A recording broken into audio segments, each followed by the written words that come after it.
How are you? Let's start with information about what's happening in the world. Let's go to the details.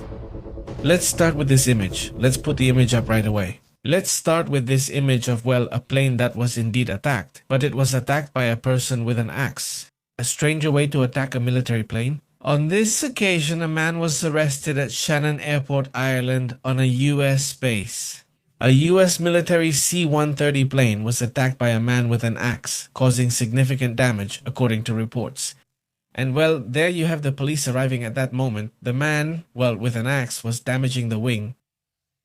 Well, supposedly he caused really serious problems to the plane. We'll see if that's the case, but for now, this image is being shared. Let's also look at the details. Francisco, Luis Lam, and everyone joining the live stream, thank you very much for being with us. We're going to look at all the details of what's happening in the world. And to start, well, an image that caught my attention, which people have been sharing with me through social media, is this one. Can you see anything strange there? Look, you can see a kind of, let's call it a triangle shape. But well, there's nothing there, supposedly, right? Okay, here's the video. I don't know if it's some kind of formation there or what you think it is. Please share your opinion about what's happening, but this was supposedly shared. It supposedly happened in Toluca. Obviously, there's not much context or information about this topic, so we'll just leave it as something strange. Just that footage of what looks like a triangle in the sky is circulating on social media, right? A thing, a weird formation. Netanyahu's message on his own social media also draws attention. Here it is. Netanyahu's official account says the following, already translated into Spanish. It says, Israel, under my leadership, will continue to fight against the terrorist regime of Iran and its offshoots. Unlike Erdogan, who helps them and even massacres Kurdish citizens, according to what Benjamin Netanyahu reports. In this post, which by the way was made today, April 11th at 1:15 in the morning, he made this post according to Mexico's time zone. Well, another thing that draws attention is this image. Let's look at the details. It's an image that has been, well, attracting attention. This, according to reports, would mean that Russia had carried out 3 bombings. This happened in Kramatorsk, and according to reports, 10 people were injured. Supposedly, they are under a ceasefire that they said would be in place for the Orthodox Easter of the Russian Orthodox Church.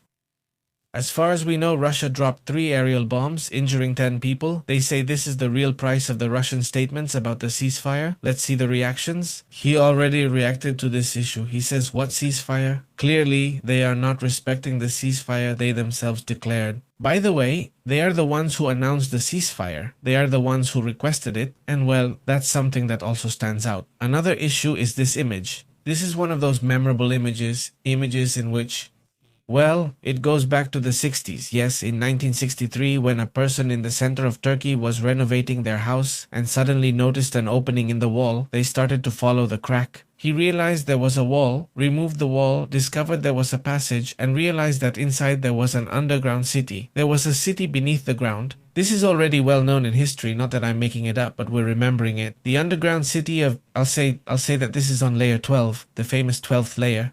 Imagine being the first one who found this city like that man and walking and walking and walking, and there were stairs. Obviously it wasn't that nice. Currently everything is well lit and maintained with no cobwebs, but back then just imagine how it was. Full of rubble, full of cobwebs, little animals, everything completely dark, and there were tunnels and tunnels and tunnels. It must have been incredible. Also, just entering for the first time. Well, another image that stands out today is this drone footage they took over there in Hungary. I'm not sure if they're reporting this over there in Budapest. 100,000 people took to the streets to protest against Viktor Orban. This, well, part of it, well, it's already the moment when the elections are about to happen. By the way, a huge twist in which they say he could be out. Viktor Orban, well, if that happens, it would be a step backward for the Russians. Another thing is that, at the moment, notice how the polls changed when this guy, J.D. Vance, arrived in Hungary? Yes, let's see if we can see it here. J.D. Vance arrived in Hungary. Here we are already seeing the correct image, which shows that when he arrived in Hungary, let's say, the number of people who were going to vote for Viktor Orban dropped. Incredible. And the other one went up because he came to support Viktor Orban. But they just don't want him, let's be honest. They don't want him in Hungary. And well, as soon as he arrived, it started to show that support dropped. Why? Why? Well, people just don't like being told what to do, basically. And especially if it's a country, or in this case, a leader you don't trust, right? Well, it's also quite a big issue. Another thing that also catches my attention is what's happening over there in the Strait of Hormuz, which is a huge issue because something is going on. This could change everything in the sense that this supposed agreement could fall apart. They didn't ask for permission or notify the Iranians or anything, supposedly. Suddenly, out of nowhere, while they're making the agreement, the United States goes through the Strait of Hormuz with military ships, mind you. Let me explain this so it's clear. Okay, this is the first time since the war started that a United States military ship has crossed the Strait of Hormuz. Since the war began, it hasn't crossed the Strait of Hormuz. They have stayed away precisely because of the risks involved in being so close to Iran. Now, in a moment of calm, supposedly during a ceasefire, a warship passes through that area, and obviously what's going on? It's happening. Are they removing mines? Are they trying to reinforce that area to continue the war, or what's going on? Obviously, that's an issue. It's also a huge topic. Let's get into the details and also look at the map to see where and what we're talking about. Obviously, you all already know the famous strait very well, right? Here is the Strait of Hormuz, and well, this ship is supposedly passing through this area. Let's go into the details of what Axios reports about the US warship. The United States Navy reportedly had not just one but several warships cross today, Saturday, the strategic Strait of Hormuz for the first time since the start of the conflict. This maritime passage is located, as you know, between what is the Gulf of Oman and the Persian Gulf, also known as the Arabian Gulf. The operation, according to US sources, is not coordinated with Iran, which raises the level of tension in this extremely delicate situation.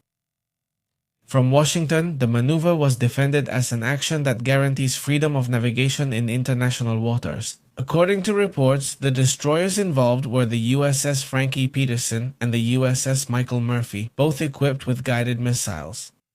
The objective is not only symbolic, but supposedly aims to clear the mines that, they claim, were placed by the Iranian Revolutionary Guard. Iran reacted immediately, calling the crossing a violation of the ceasefire. In other words, they are in the middle of an agreement, in the middle of meetings in Pakistan, Iran, and the United States, and they are already accusing each other of a ceasefire violation because of this entry into the Strait of Hormuz. It's possible that these negotiations could also be cancelled. Let's take a look now at the details of what Iran is demanding, and what they are basically asking for is almost to be declared the winners of the war. In other words, that's what they're asking for. Or they're asking for almost everything, just not as much. Meanwhile, well, US officials said that they did not receive any warnings from Iran. In other words, they haven't received any direct threat. No one has told them anything at all about passing through there. They just went by and absolutely nothing happened. This move happens at the start of these talks that took place this morning local time. It's already nighttime. They must have already finished the first round. Reports indicate that only a few supertankers have crossed, about 12 to 14 in the last few. Well, since the strait supposedly opened, which isn't true, but anyway, about 14 have crossed since then, there are over 1,000 ships on one side and over 1,000 on the other. So yes, it's basically an issue that's closed. Meanwhile, what the Iranians say or mention in the conversations, the thing is, well, for them there are 4 important points. 4 points they consider key, 4 conditions as they say. And let's get into the details right away, not first authorize. That they are the authority over the Strait of Hormuz. First, that would be it. Well, win the war. Basically, if suddenly you didn't have the strait, it wasn't yours. Everyone crossed freely without any problem through here. And after the war, now Iran is going to control the Strait of Hormuz, thereby controlling what goes and what doesn't from all the oil-producing countries. Economic powers that now Iran would have control over, so they demand that. That's one of the things they've already formally requested. And they say that's the red line, that they won't allow it. No, it can't be. I mean, from now on, the Strait of Hormuz belongs to them, period. That's the end of it. That's what he says. Another is the war reparations. War reparations. I mean that the United States pays them for the destruction caused inside Iran. They're asking for that as well. Also, the unfreezing of all blocked Iranian financial assets. So that money that the Americans and other European countries have had for some time would have to be unfrozen for the Iranians. And the fourth point, guarantee a regional ceasefire. Comprehensive. If this happens, if it were to happen, they would automatically become the most important force in the Middle East without even necessarily having the amount of weapons that the United States or Israel has. But yes, with the leverage of the Strait of Hormuz has become the key to everything. Hey, it's not like people didn't know the Strait of Hormuz was going to be important. No, it's been known for years. It's been known that if Iran was attacked, this is what would happen. There hasn't been any surprise in that regard. In fact, they haven't even needed to attack or do anything very disruptive. They've simply said, the strait is ours, and whoever passes through, well, we'll destroy them. And they don't even have to. I mean, yes, they have destroyed some ships, but they haven't even had to go after everyone across the board. No, they simply destroyed a few and affected some others. There were some losses of life, but that was enough to say, we're here, and whoever passes through, be careful. If you don't pass with our permission, be careful, and no one will pass without the Iranians' permission. And it seems that there's no way, at least for now, unless the United States does something so disruptive that you say, wow, they really put a stop to them? But since it's run by cells, it's very difficult because in the end you can, so to speak, convince or destroy some cells of the Revolutionary Guard. As long as others have weapons, they'll keep doing what they want. It's complicated. The agreement seems almost impossible. It seems unlikely that anything will be achieved. But the fact that the United States is getting involved right now could actually mean that there is already a preliminary agreement because they may have already mentioned it. They say no, the United States says there was no agreement to get involved, but also no threats. That seems very strange to me. How is it possible that they are getting involved without any consequences when supposedly they are being asked to withdraw and yet they are entering? This could also be Donald Trump's next move. I mean, to say they're going to go all in, and if they're going to attack or shoot down, then let them attack. And that would further justify a war, or putting boots on the ground. I mean, putting troops inside Iran, inside Iranian territory itself. Well, another thing that stands out in this matter is the position being taken by the Iranians themselves. In that sense, he says, they're sure to report. The talks between the delegations of both countries have been overshadowed by a bigger dispute over the Strait of Hormuz, which is where everything is focused. As a result of the in-person talks at the expert level between delegations from the United States, which, by the way, are already taking place, supposedly direct talks, meaning they're in a single room. Just imagine that. Iran, the United States, and Pakistan in the middle. They're no longer doing it indirectly like they did in Oman and in another region. They said, look, no, let's be adults, right? And let's face each other. And so now they're face to face, talking to each other. Supposedly, J.D. Vance would be there, Wilkoff would be there, and of course the delegation from Abbas himself, Aragash, and all of them. We don't know what.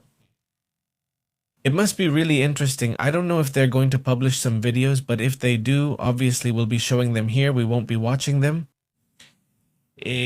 Several matters on the topic. Just a big hello from Panterita to Francisco. How have you been? To everyone who's joining the live stream, thank you very much. If you're just joining, leave your like, share, and let's move on to other important matters as well.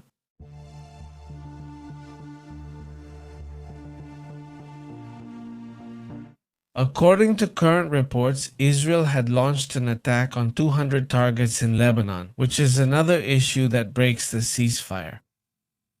Netanyahu himself said yesterday that yes, in fact, it's fine, that they were going to attack him, that they were going to take it easy. The thing is that on one hand, Hezbollah keeps attacking, and on the other hand, Israel says if you touch me even once, I'm going to attack you too, and that's what's happening right now. 200 targets. Let's get into the details.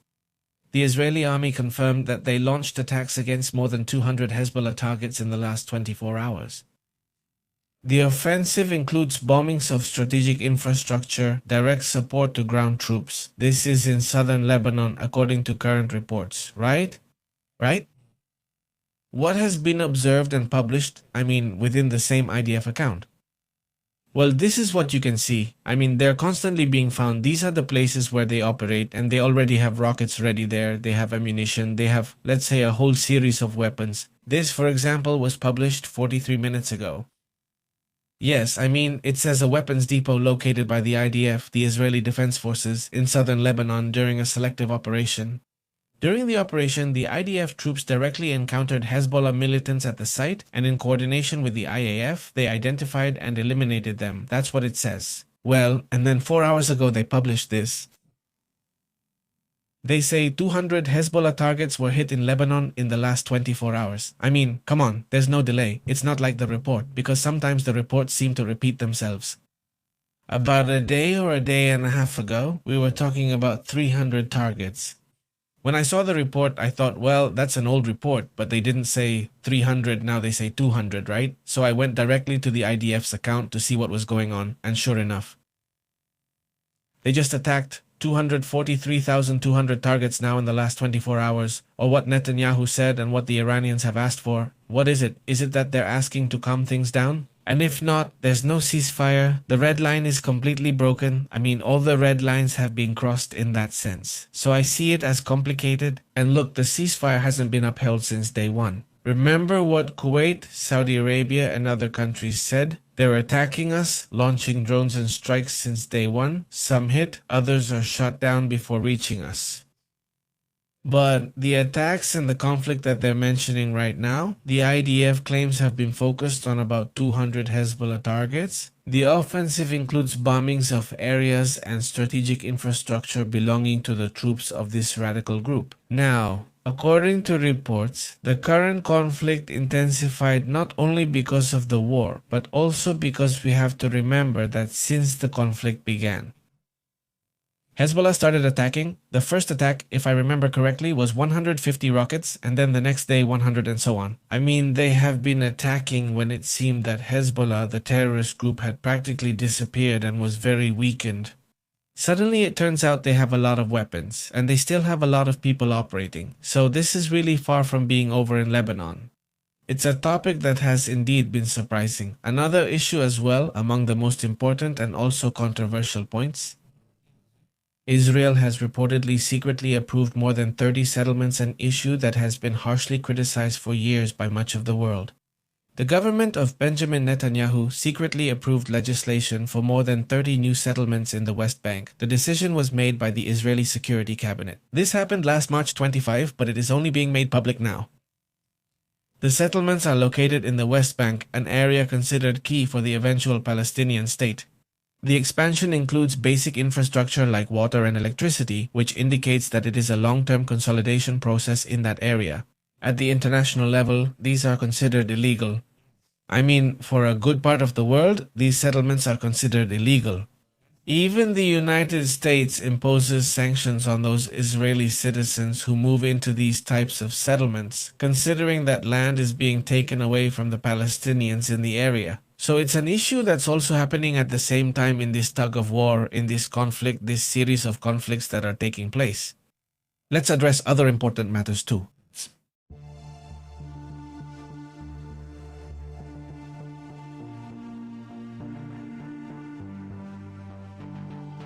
Do you remember? For several days now, the king has been commenting on this movement.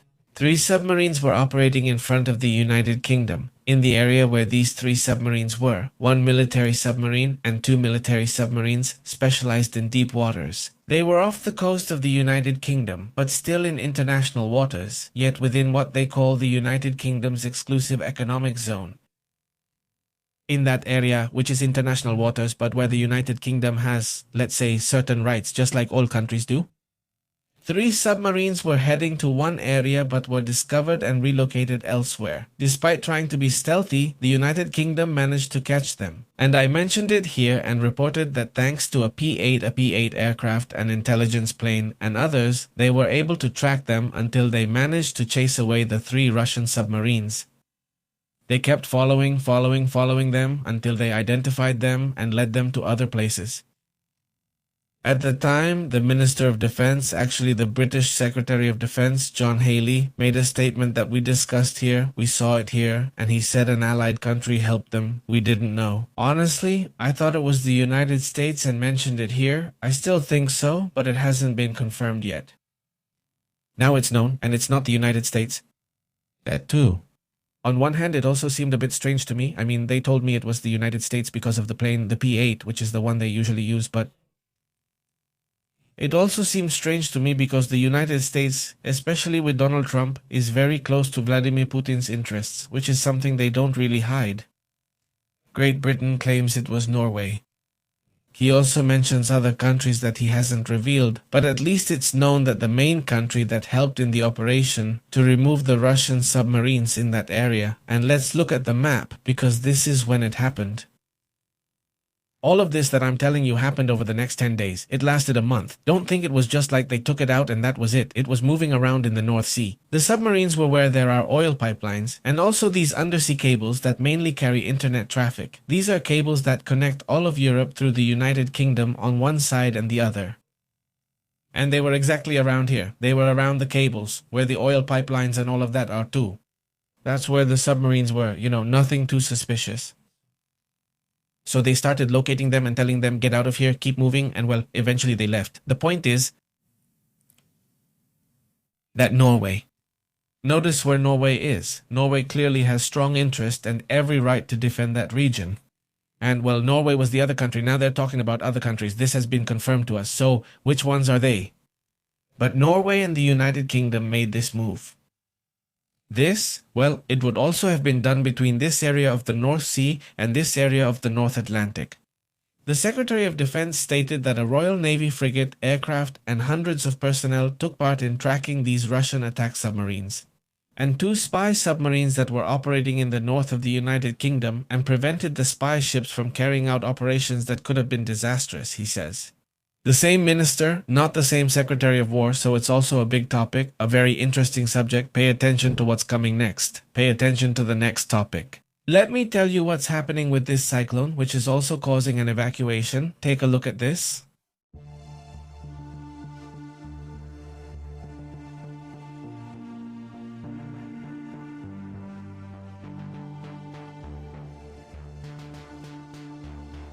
Well, a cyclone has been reported. Let's see if we can spot it around here. Let's see. Let's find it on the map. There you go. That's the one. Right there. It's a cyclone that, well, is already causing evacuations. This is heading towards New Zealand, and several islands have not only been evacuated, but are also on alert, according to reports. It's over here, all the way to New Zealand. Hold on a moment. Let's see. No, it's this one. It's this one right here, this one right here. Notice that we should also check what's happening with this one. This one is forming too, but the one we're watching is already making landfall. It's this one. What's happening? Well, New Zealand has a cyclone called Bainau. They're probably reporting, or rather Vianu would be threatening the coasts of New Zealand, Miranda. Thousands of people had to evacuate as the cyclone approached the North Island with force. Authorities have ordered the evacuation of thousands of people due to the imminent risk of coastal flooding and landslides. The cyclone brings winds of over 130 kilometers per hour. That would be, at least according to the measurements we have here.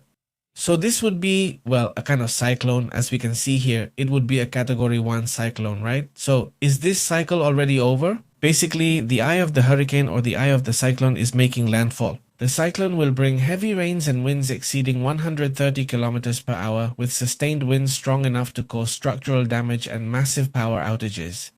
Several regions are under a state of emergency, highlighting the seriousness of the situation. In the city of Huacatay, north of the capital, mandatory evacuations have been activated. Local authorities warn that residents should be prepared to be out of their homes in less than 2 days. It's expected. Well, it's already been a day since they issued the report, so I think they have until today, I imagine. Residents are being warned to prepare and, well, to make sure they have enough supplies. People who are further south need to have food and provisions for at least 2 or 3 days. but waves of up to 13 meters are expected. Let's see if we can measure those huge waves. Let's see, this is the wave filter. Let's see how far it detects them here. Look, well, here we can see it up to 7 meters at least for now, right? They mention waves reaching 13 meters. It's incredible, isn't it? But from what I see, at least here, 7 meters is already a lot, right? But well, they talk about even bigger waves. The Prime Minister of New Zealand, Christopher Luxon, asked the population to take immediate action, clean drains, help neighbors, and prepare for power outages. That was obviously before all of this happened. The event brings back the trauma of Cyclone Gabriel in 2023, which left 11 people dead and thousands displaced. One of the worst recent disasters, let's say, in New Zealand, right? That also, well, draws attention.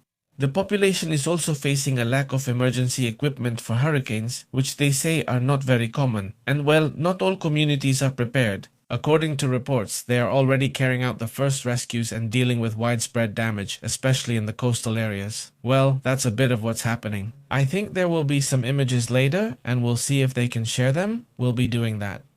Let's discuss other important matters too.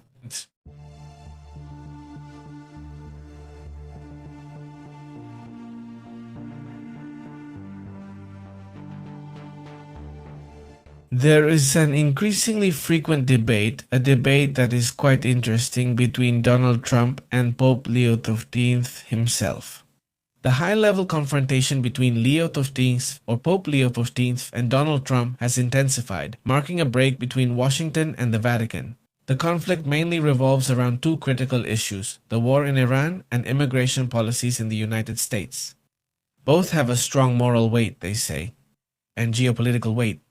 The Pope made one of the harshest criticisms so far, calling Trump's rhetoric of destroying Iran truly unacceptable, saying that was the last straw. When Trump talked about wiping out an entire civilization, a topic that has been very poorly received, even among European countries, it has been highly criticized. From the Vatican, the position is clear. Total rejection of attacks on civilian infrastructure and a defense of international law and human dignity. In contrast, from the Pentagon, led by Pete Hassett, a narrative of maximum lethality with nationalist and religious overtones is being promoted. And this, well, is what made the Pope react. Another point of concern in these negotiations is how they are conducted, especially those about migratory justice. Migratory justice is justice. The president, migratory policy, justice. Well, Trump has another idea.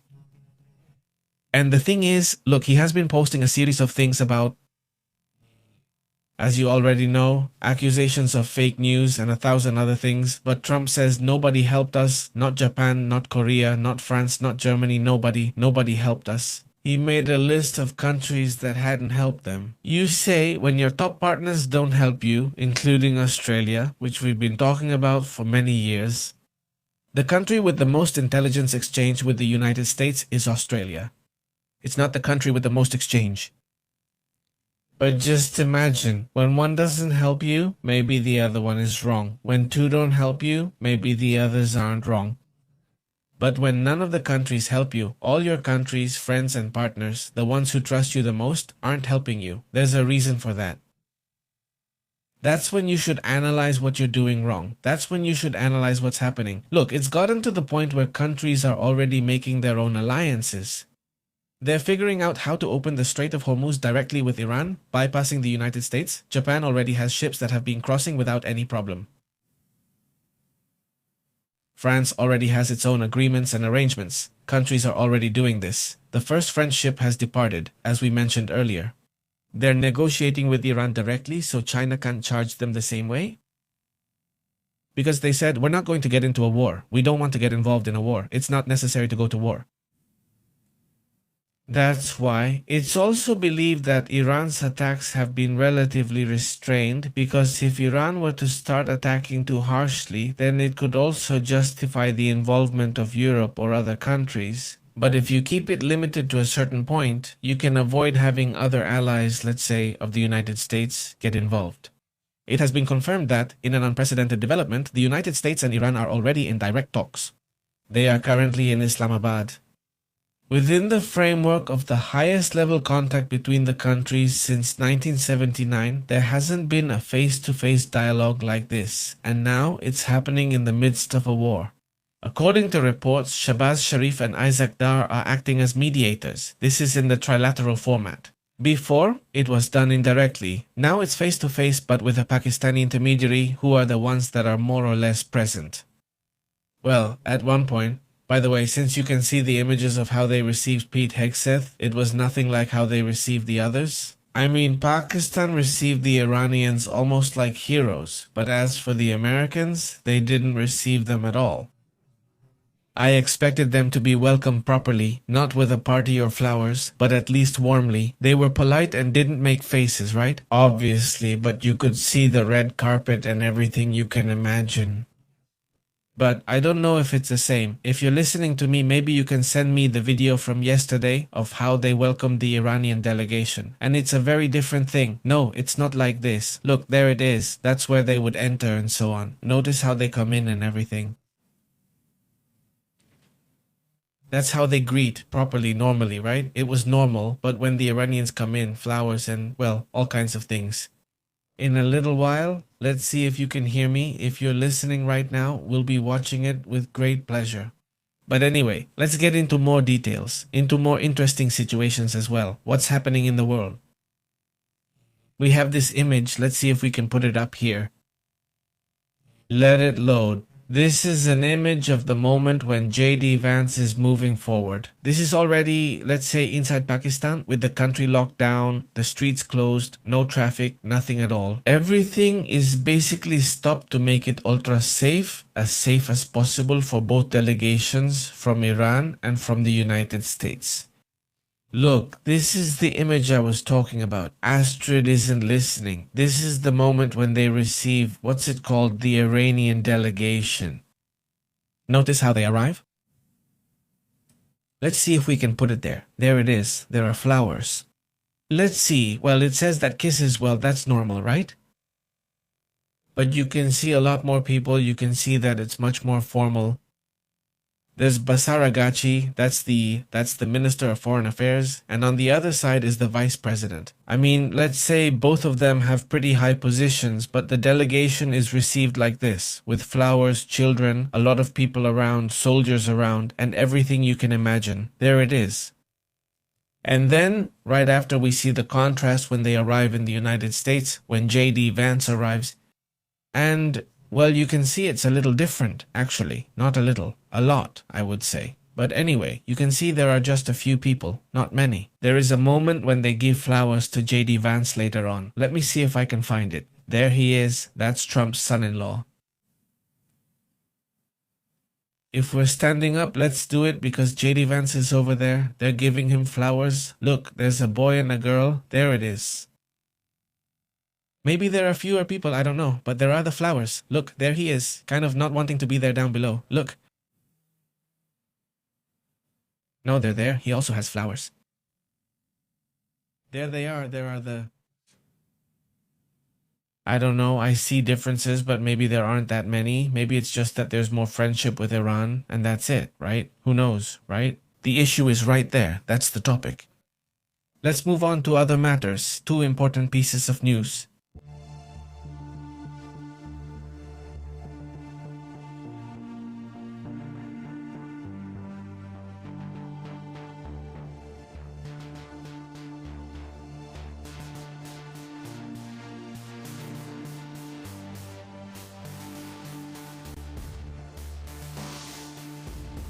Let's move on to other matters. Also, what's happening in the world. There's an image we have pending. This is a moment when over there in Russia, some Russian soldiers approach a girl and take her cell phone because, well, they have very limited and restricted access to the internet. Let's listen. Turn off the phone, or is it a Xiaomi? What phone? No, look, there's nothing here. What phone? I've never had a Xiaomi in my life. Tell me where you hid your phone. Because I'm afraid of you. 980. Well, she did have a Xiaomi, but well, it's really unfortunate because what happens is that groups of police or soldiers go around and scare people, right? They take their cell phones and computers away. They detect that people are online, that they're using VPNs to bypass the block that Russia has, and they also stop them in traffic. There are checkpoints, so they tell you to hand over your cell phone, and if you don't, well, they can fine you, they can take your cell phone, and so on. It's a situation, well, yes. This has already been going on for several weeks since they became super strict. I mean, there were already blocks, right? But now it's getting to such an extreme point that even the pro-Russian bloggers have been strongly criticizing Vladimir Putin over this issue, right? Meanwhile, well, I was telling you about those attacks. They have been carried out by Russia, even though they themselves announced a ceasefire for Orthodox Easter. Vladimir Zelensky has already responded. He says that Ukraine will respond in the same way to any violation of the truce by Russia. If Russia violates the ceasefire during Orthodox Easter, Ukraine has stated that it will respond proportionally to any aggression by air, land, or sea. This stance, reiterated by Zelensky, makes clear that compliance with the truce depends on the absence of Russian actions. What are the reasons for the violation if there has already been an attack with 3 bombings? We showed it at the beginning of the video where we saw how these attacks have been happening, right? These movements towards civilian areas, which is obviously also a tremendous issue. We're also seeing the Cuban army making moves. According to reports, this is a video of Cuban training where they're moving artillery. If you look closely with some kind of ox at the end, you can't quite see it. Look, the ox is pulling. Look, there it is. The ox is pulling. This artillery, well, it's not exactly good, but it's something that caught people's attention, obviously, because it's quite curious at least.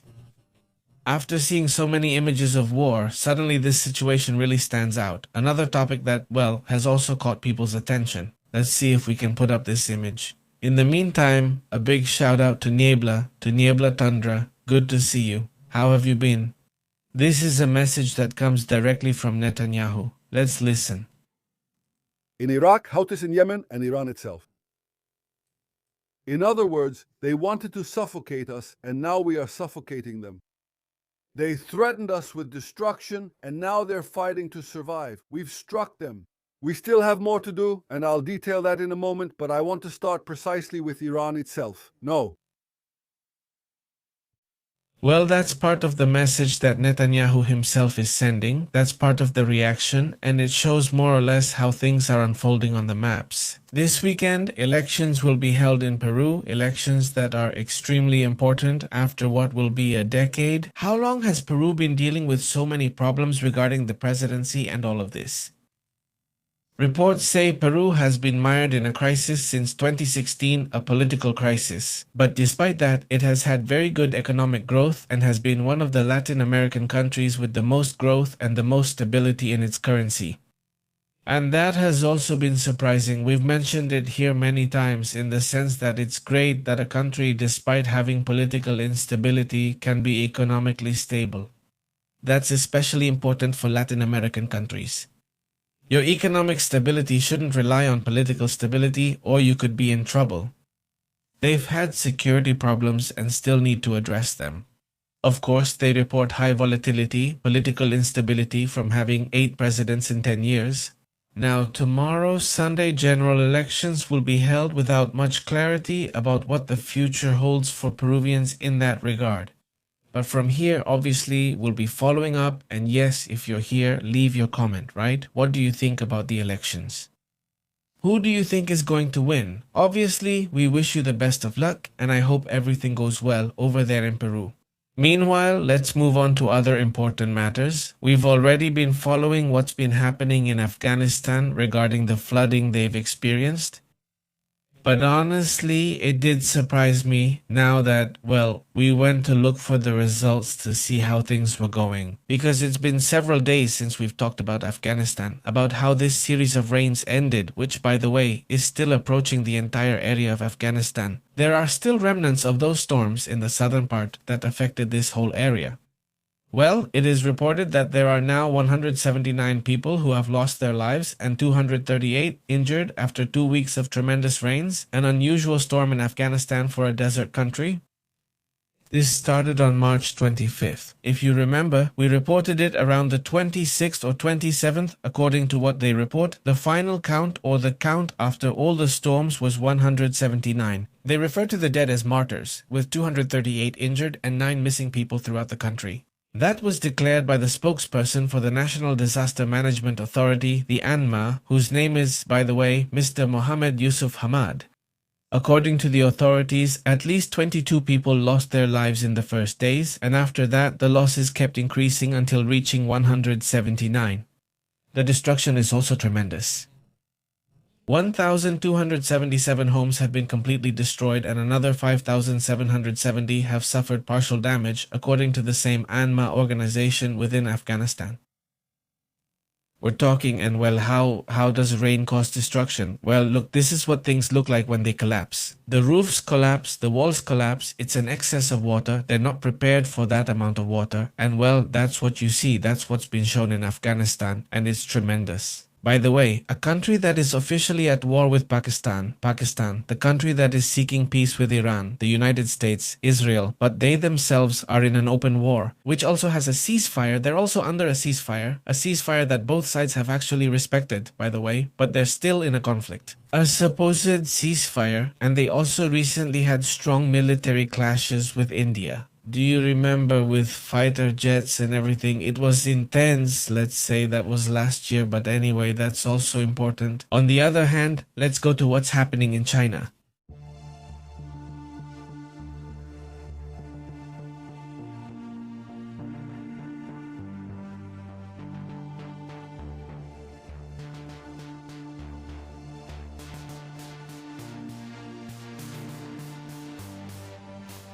Notice that for some time now, they've been looking to use the sea for cooling of these, as they call them, servers, right? Of these data centers and servers. All of this, putting them under the sea at certain points and using them as a kind of cooler. But at the same time, using the movements and the swaying of the sea as what generates the energy for the servers themselves.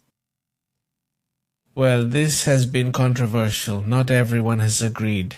And for now, as far as I know, the project is cancelled. It's not being carried out, at least from what I understand for now.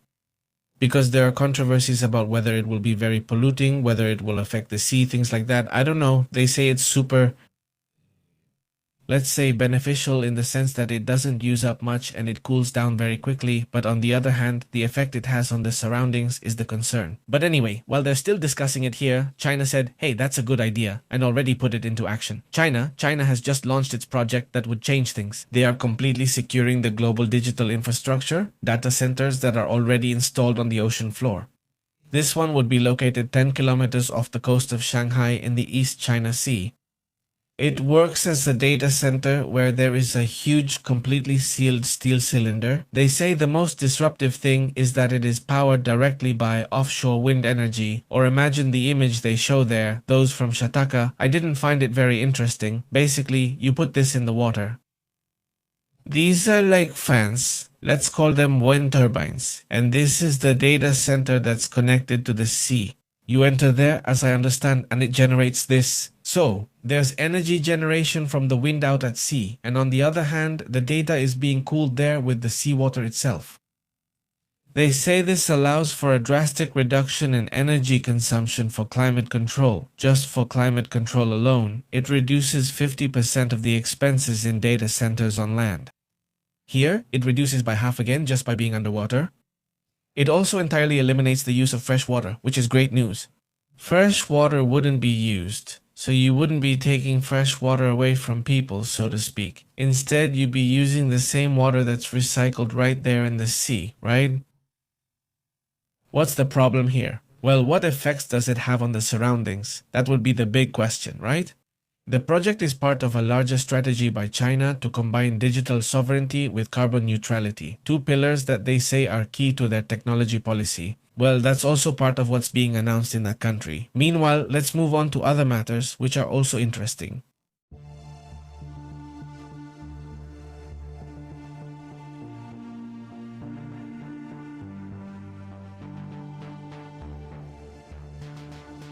A very curious phenomenon is happening. This is a phenomenon that is being applied more and more forcefully. The phenomenon of polymarket in war.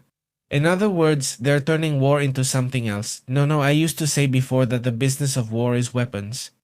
The business of war is this, it's that, I don't know. Now the business of war is betting, huh? Be careful with that because it's a very bizarre world. Suddenly, an investigation reveals that Polymarket, this betting site for those who know absolutely nothing about what Polymarket is.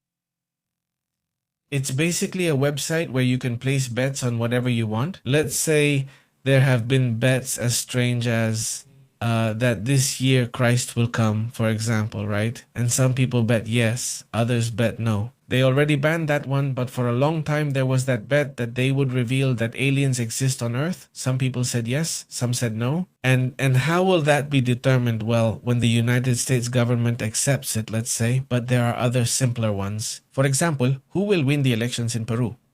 Who will win the elections? I don't know. When will Maduro fall or be arrested and imprisoned in the United States? Will it happen or not? People are betting on it. No, yes, I don't know, but this is getting really intense in wars because people are betting on ridiculous things. Like, we're going to bet on how many missiles they'll launch today or how many drones they'll send to Saudi Arabia today.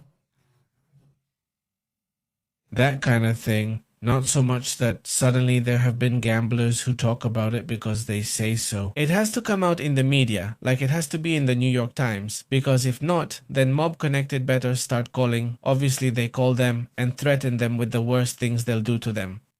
If the journalist doesn't say the number that the gambler wants, like let's say they said there would be 10 missiles and there were actually 9, it's just one short, and a little lie wouldn't cost the journalist anything. Let's say just add one more, one little missile, right? So they talk to them, they threaten them, they say, if you don't do this, no, you have to say there are 10 missiles. And obviously the journalists say, what's going on? They're being threatened over minor details, over details that in the end won't change the news. But for the gambler, it does make a big difference. And this is extremely dangerous because then the information starts to depend on the bet. There have even been bets detected of up to $500,000 on whether Russia will take a specific city. Hey, is Russia going to take this little town here? Yes or no? Okay, well I say yes. No, I say no. What date should we set? Well, I think it'll go until, let's say from here to, no, that's it. Many times they already know. Many times they can be people who are informed, who have contacts in Russia or Ukraine or wherever, and you hear about it. So how do you see the situation? They've learned that yes, they're going to take it within the next 3 weeks. They make the bet. There have also been bigger amounts, even up to $280 million at stake on, for example, a possible ceasefire between the United States and Iran. So, it's becoming a huge business for a lot of people who are betting in one way or another, sometimes with certain tricks, and other times just with a normal bet to see if they get it right? In some cases, players have tried to manipulate the media narrative to win bets, including pressuring journalists to change information. The platform presents itself as a source of truth, arguing that markets predict much better than traditional media or polls. However, they warn that this also opens the door to manipulation. Small amounts of money can alter the odds and have an impact. The global perception. So we're at a point where things happening in the real lives of other people could be affected by some gamblers in another part of the world. Say, hey, we're missing, let's think about it on a more advanced level, not too Black Mirror, not the one where they say, hey, you have contact with the army, like, I don't know, today I do have contact with him. Tell them to launch 3 more missiles and that settles the bet. I mean, just imagine, I don't know if that's going to happen, but I suppose it definitely could happen. That suddenly there are mercenary groups, radical groups, whatever, that suddenly are informed or that they themselves are the ones betting. Nothing stops one of these groups of military units from either side from saying, I'm betting over there, I already have a bet placed, and I have to carry out this operation here so that the bet goes the way we agreed. Just imagine, I mean, things can happen, things that seem absurd, but that's what people thought about the NBA, and that's what they thought about the NFL, and that's what they thought about soccer, and so on. If not, it won't happen. No, yes, it does happen, it happens, it's been detected, and that's already very well known and thoroughly investigated by the FBI in the United States and the NBA, where there were players involved, who suddenly missed everything. And it's strange, right? It's not like a player would suddenly play at such a low level. Well, it turns out they had deals or even threats, but many times it was already arranged with mafia groups too.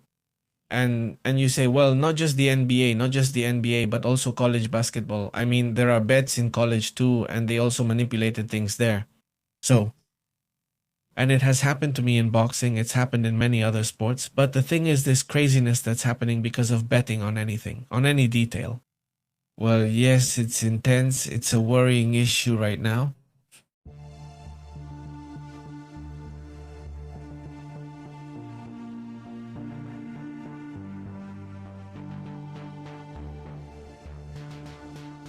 Now, the other important matters as well. How have you been, Francisco Eliseo? How are you? A big hello to everyone in the community watching us live. Thank you so much, Ruben Williams. How have you been, Guillermo Escobar? Big greetings. He says that the world really lost what little sanity it had left. The little bit it still had suddenly seems to be gone. You're right. Big greetings. El Rublos Panterita. Hello. How are you, Guillermo? How have you been?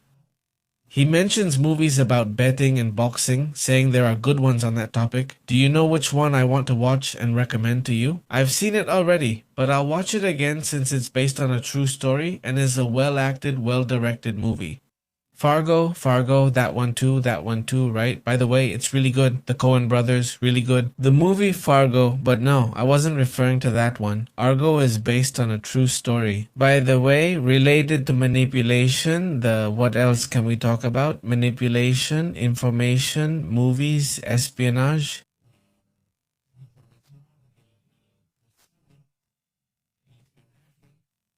And Iran, right? I mean, it, mm, here's a brief summary. The movie Argo is a 2012 American historical drama thriller directed by Ben Affleck from a screenplay by Chris Terrio, adapted from the 1999 book by CIA operative Tony Mendez. The Master of Disguise and the 2007 Wired article. According to reports, on November 4, 1979, a group of fanatic Iranian students stormed the United States Embassy in Tehran. In retaliation, because President Jimmy Carter had granted asylum to the Shah of Persia, or in this case, Iran. Mohammad Reza Pahlavi during the Iranian Revolution in the assault. 52 people were taken hostage inside the embassy, but 6 of them, they mention the names, I won't say them, managed to escape and fled to the house of the Canadian ambassador, Kate Taylor.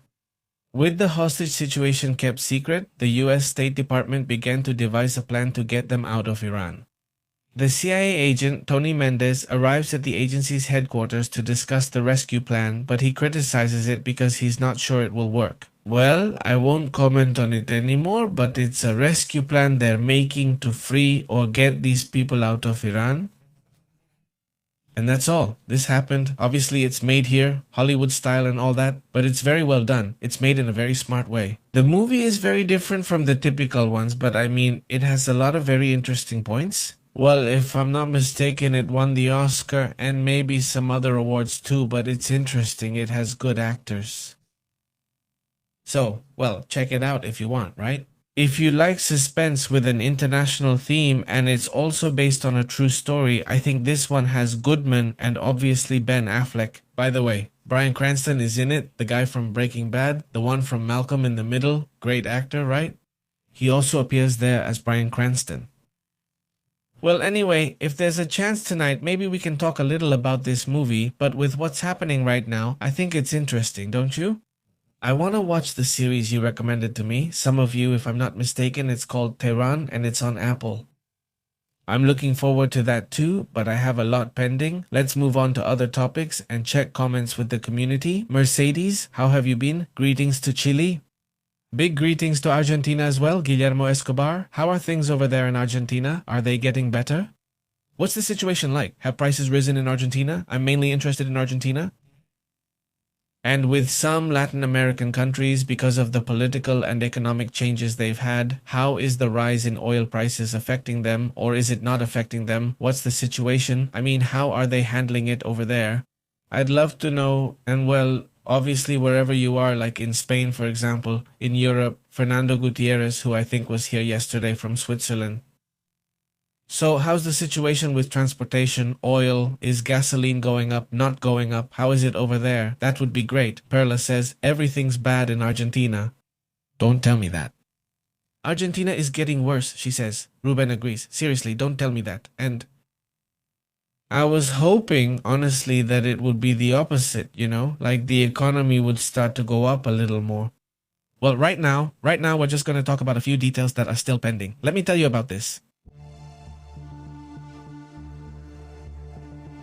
There's been a shocking case, a crazy case, where some guy, a supposed arsonist, filmed himself setting fire to a warehouse full of people.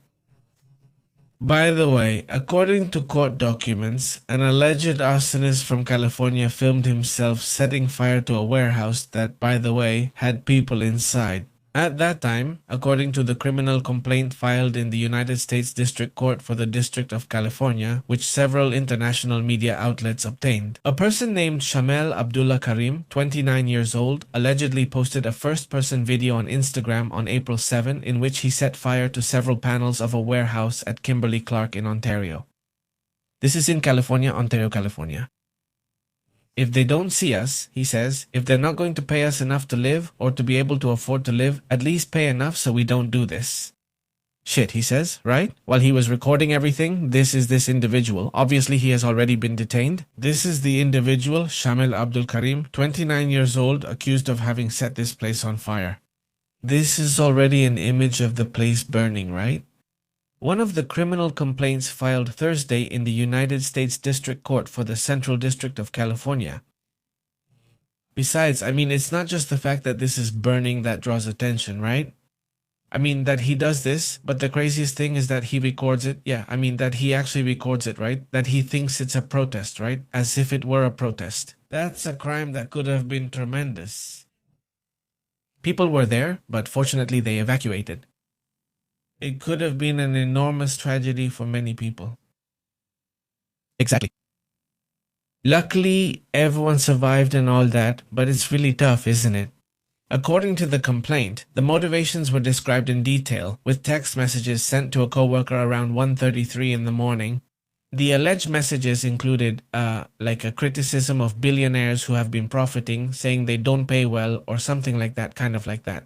He felt it was like a kind of protest. If found guilty, he would face a mandatory minimum sentence of 5 years. If things go well, he'll be in for 5 years. And a maximum sentence of up to 20 years behind bars for causing the fire. Supposedly, he was furious for making those bastards lose billions. That's what he said about the matter. I don't know if he knows they have insurance. Besides that, I don't know what you are.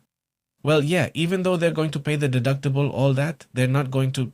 it's not like they're making a profit either, but they will. These kinds of companies have insurance, right?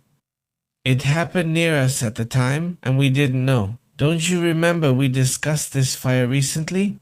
We saw this image. Remember I told you, look, Ontario, and even at that moment I remember I said, wow, that's crazy, because it says the United States and Ontario is in Canada. Then I checked and said, no, it's Ontario, California, right? Well, then we later found out that the fire had been started on purpose, right? That it was started intentionally, like some kind of bizarre protest, right? A topic that is obviously serious, also part of what's happening in the world. By the way, another thing is that this is happening during Orthodox Easter. At least some news that's not as negative as the bombing that happened in those little towns over there in Ukraine. But an exchange of 350 prisoners of war was achieved. That will always be positive for both Ukrainian families and Russian families, obviously. And well, there's a reunion between the families, 350 prisoners of war, 175 from one side, 175 from the other, more or less to make up the 350. It's an exchange that was obviously extremely important. A few days earlier, I mentioned it to you here, they also exchanged bodies. People who had already lost their lives, who were being held on one side and on the other, and now they exchanged them so they can also be buried and all that, right? That's also part of it. Well, it's important considering everything that's happening. Now let's move on to other interesting matters.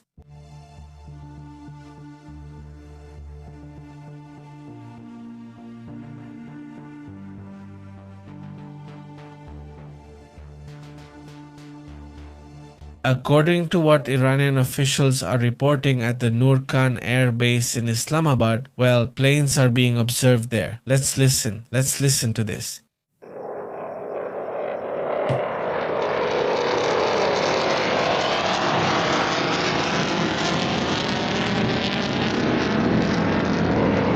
Well, it's that the planes from the Pakistan Air Force are escorting the United States planes and the Iranian planes.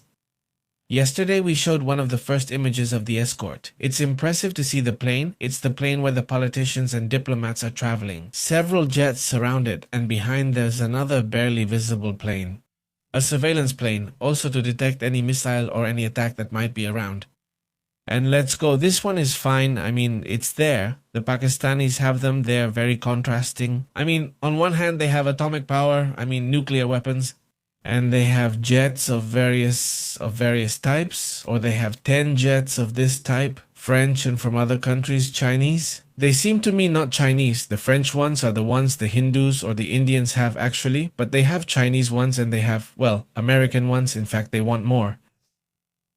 They surely have others from other countries, right? But the point is that it's a force, well, big, militarily speaking, but it also has a tremendous amount of poverty. It's a matter, well, that they have areas that are, well, very, very badly damaged, very affected by those floods and then droughts that happened in recent years. But at the same time, I insist they have interesting developments, at least now as well. Another image that stands out is this one. That's another image we still had to show. They're the Ukrainian soldiers I was telling you about.